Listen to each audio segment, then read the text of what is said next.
Hello friends, welcome to the Yoga Still. My name is Chrissy. I am a yoga teacher, I am a Reiki healer, and I am the collector of all sorts of things woo-woo.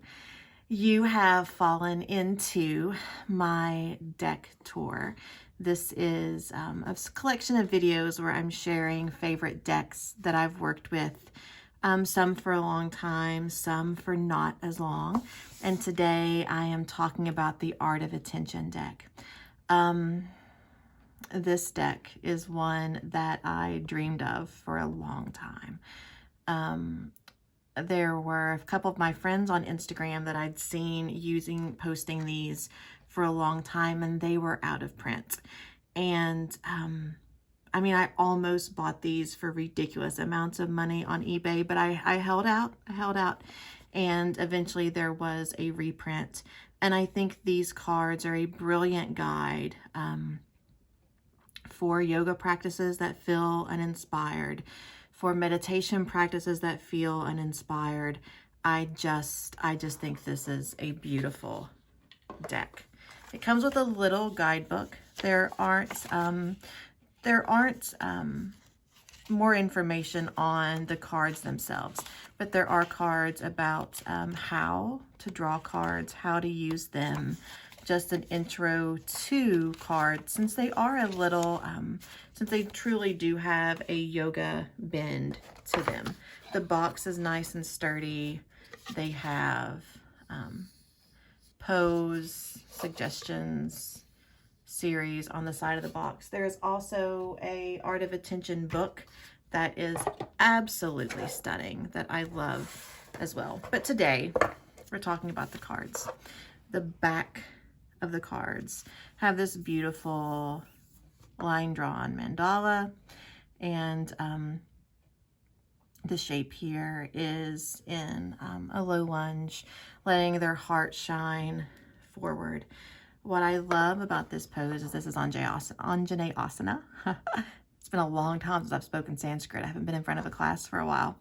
And what I love about this pose is this is the only pose that is named after a woman. I love this pose. This is also what I am convinced really helped with some nerve damage that I have in my leg doing this on a daily basis. Yeah, so even the backs of the cards are very special to me. And we'll flip through the cards themselves. We have invitation, power, lights, courage, seek, receive,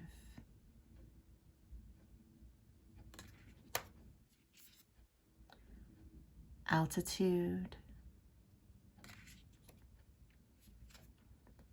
awaken,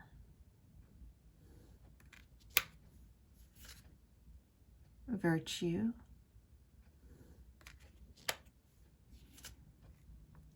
freedom,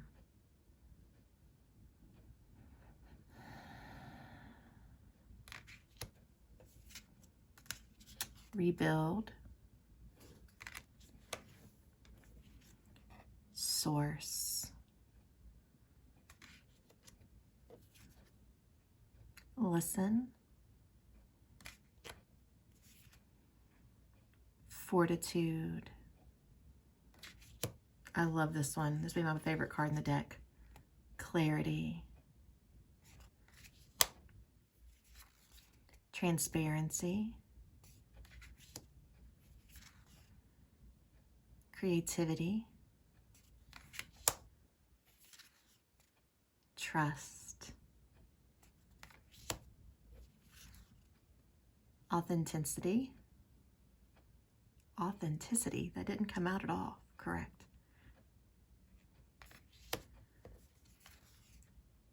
Responsibility, intuition, empower, sacred, relationship,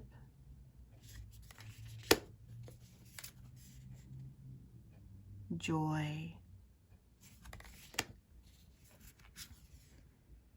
peace, heal, see, balance, gravity,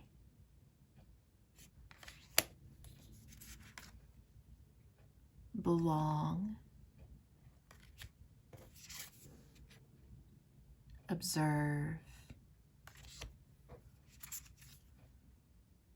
believe,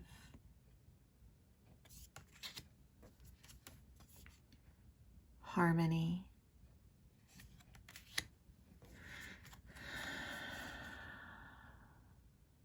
forgiveness, liberate, silence, devotion, breakthrough, give, evolution, playfulness, commitment, compassion. I also love this card. Reverence, emptiness. My cat just sneezed, bless you. Kindness, transformation,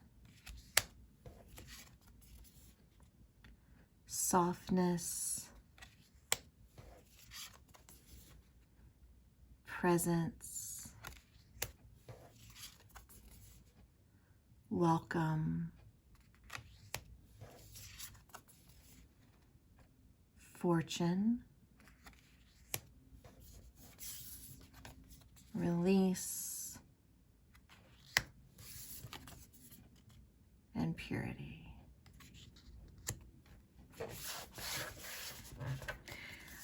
I acknowledge that I believe this deck is only Elena Brower and one other model. There isn't any size diversity. There isn't any racial diversity, but I believe that based on you know, how the deck was photographed and where there are just the two subjects, I think that's important to take that into an awareness. I want to do a reading for us today. I don't have a lot of room here, so this will be a little different than usual. It'll still be a 3-card reading, but I'll read 2 and then present the 3rd card, the guidance card, after I read the initial 2. So as always, I believe that the cards are here to help us shift our perspective, to not tell our future, to not predict. That's not how I read. I read cards as an opportunity to see ourselves more clearly, to allow for shifts in our own perception, and to just be a little more clear and honest in how we interpret and see the world.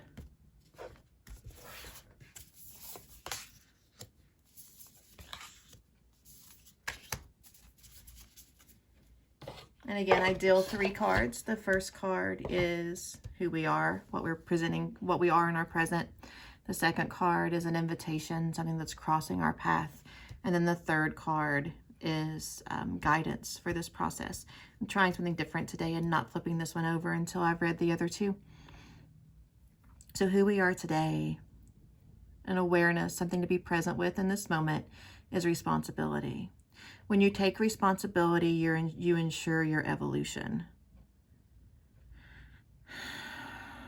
Does that make anybody else like deep sigh, or is it just me?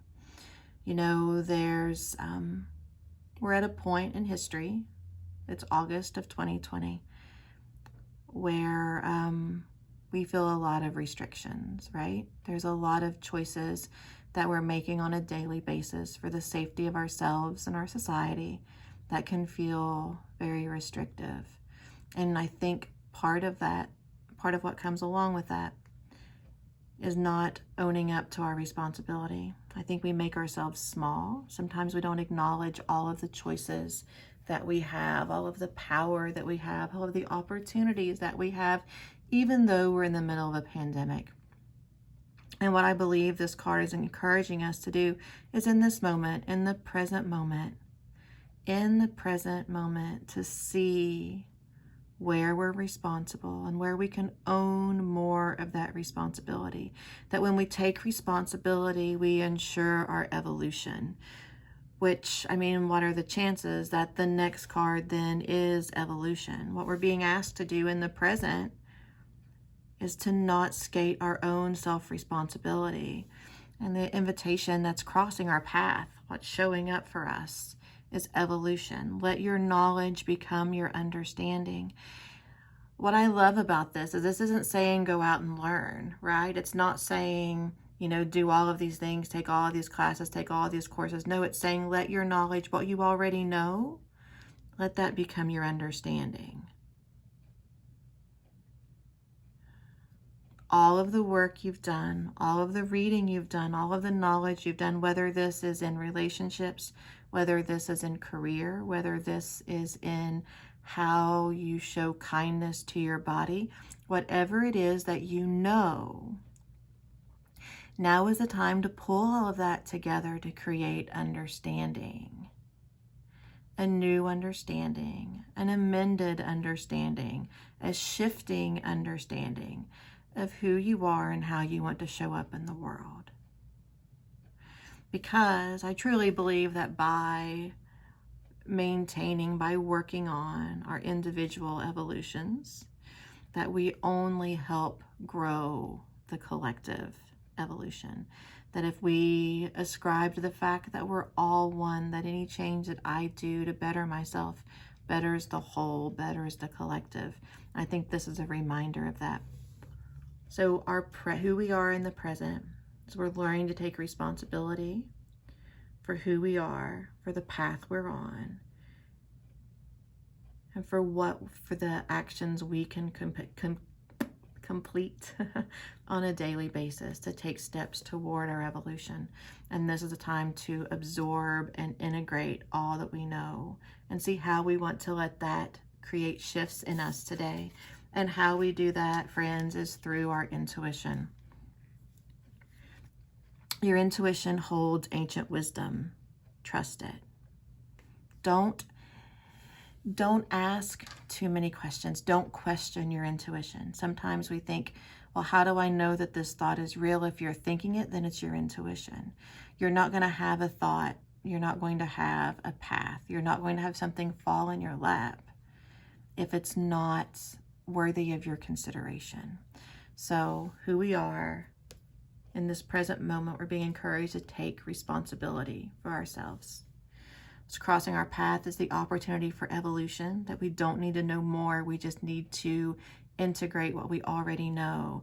And how we follow this, how we take the right responsibility and how we take the right evolution is by tuning into our intuition. If this is a new process for you and you want to grow in your development of your intuition and getting more concrete awareness of who you are and how you want to show up in the world, I invite you to join the Still. It's the Still.club. It is my online wellness studio where we're currently in the study of the chakras, but we spent the entirety of last year studying the yamas and the niyamas, so the 10 basic tenets of yoga philosophy. And all of this is wrapped up in that. There are practices, yoga practices, breathwork practice, meditation practices, tapping practices on each of these themes to solidify your awareness of yourself so that you can take responsibility, see your evolution, and trust your intuition's path through this process. Friends, thank you so much for showing up today. I hope you've enjoyed today's stop on my deck tour, and I will see you all very soon.